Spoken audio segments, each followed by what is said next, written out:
Semarakan hati dengan cinta kepada Nabi dan Al-Quran. Majelis Taklim Geraha Kenten Hijau, Palembang, Rabu, 12 November 2025, pagi menjadi saksi semangat dakwah yang menggugah hati melalui kegiatan safari dakwah bertajuk Cinta Nabi, Cinta Al-Quran. Kegiatan ini menghadirkan Ustadz Muhammad Insyanike, Ketua MUI Hoat Sorbay Maluku, yang dikenal sebagai dai dan pejuang wakaf dari pesisir Kepulauan Indonesia Timur. Dalam ceramahnya, Ustadz Insyanike mengajak jamaah untuk meneladani akhlak Rasulullah dan memperkuat hubungan dengan Al-Quran sebagai pedoman hidup. Alhamdulillah dengan adanya acara ini kami sangat senang sekali menambah keberkahan gitu untuk selalu beramal mencintai Al-Quran yang penuh berkah.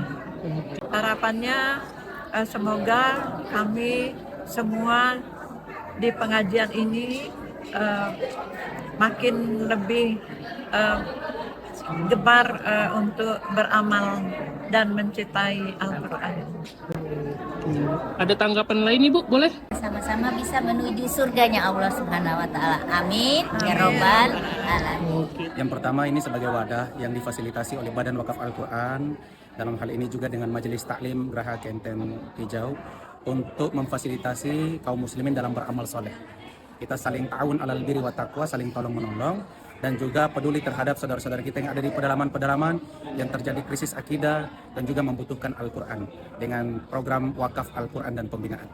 Oh, berarti sejauh ini program ini telah di daerah-daerah Indonesia ya, bukan di Palembang Bay, Ustaz? Ya, betul. Di Sumatera, di berbagai kota, termasuk Jawa, sampai Sulawesi, Kalimantan. Oke.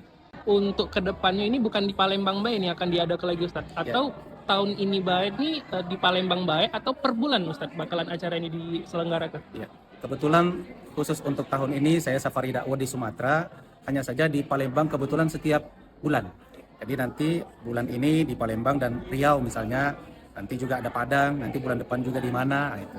Insya Allah Badan Wakaf Al-Quran sendiri memfasilitasi beberapa opsi.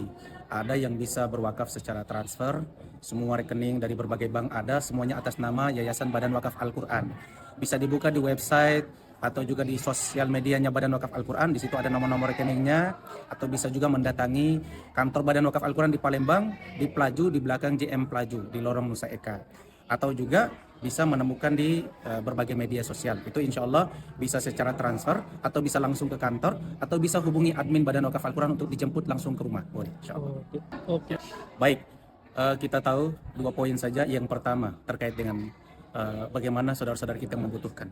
Banyak saudara-saudara kita yang sampai di pelosok-pelosok itu sudah memeluk agama Islam, tapi karena tidak ada ulama dai Al-Quran yang menjadi petunjuk dan yang menjelaskan, maka terjadi krisis akidah, rawan pemurtadan dan lain sebagainya. Maka mereka butuh perhatian dari kita. Termasuk baik kita memberikan Al-Quran maupun yang menjelaskan tentang Al-Quran, yaitu para ulama, al-ulama warasatul anbiya. Yang kedua, wakaf. Sebenarnya wakaf ini juga kebutuhan kita semua. Dan Allah sudah mengingatkan dalam Al-Quran surah Al-Munafikun ayat 10, keluarkan rizki yang kami titipkan kepada kalian sebelum datang kematian pada kalian, lalu kalian akan berkata dengan menyesal. Inilah orang-orang yang sakratul maut atau yang sudah meninggal. Mereka akan meminta, Rabbi laula akhartani ila ajalin qarib. Ya Tuhanku, andaikan kau berkenan, tolong kembalikan aku, hidupkan lagi ke dunia sebentar saja. Bukan untuk sholat, puasa, haji, umrah, fa'as sadaqah, tapi sedekah.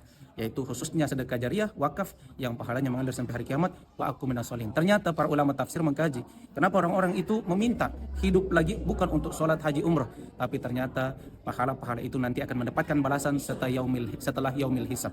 Sementara pahala sedekah itu langsung Allah berikan kebaikan di dunia, bahkan Allah balas sejak kita masuk ke dalam kubur sudah mulai terasa. Itulah yang membuat kenapa orang-orang berlomba-lomba ingin hidup kembali lagi untuk bisa berwakaf atau sedekah. Barakallahu fikum. Oke, terima kasih Ustaz. Sama-sama.